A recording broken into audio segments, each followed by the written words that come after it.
May nakita kasi ako online Itong dating flood control projects mo, sinasabi ng mga tao, nagbabaha daw dahil doon. What are we gonna do about that? Mayor, hindi problema yan. Di patungan ng panibagong flood control project. Tapos. Ganun lang yun? Ang galing talaga ng asawa ko.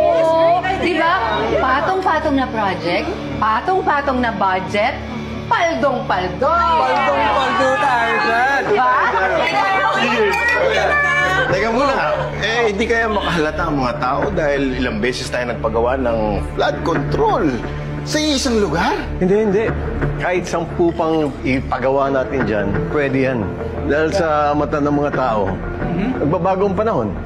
Di ba? Climate change. Sinasakay ko hindi tayo masisisi ng mga tao kahit paulit-ulit yung flood control natin dyan. Pag meron na complain, madali lang yan. Ibalik natin sisakan ng mga tao. Pero sila nagtatapon ng basura Tama. Bakit nagbaba? Basura. Walang disiplina. Pakyawin na natin to. Matawa! Hindi. Meron akong bagong strategy bakit ba natin nililimit dun sa mga bahaying area?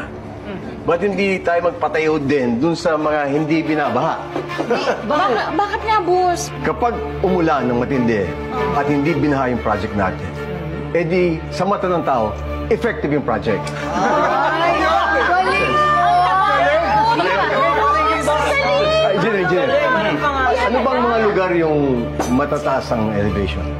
Sa San Nicolas, sa San Antonio, Santa Mesa, Santa Cruz. That is a brilliant idea, Vice.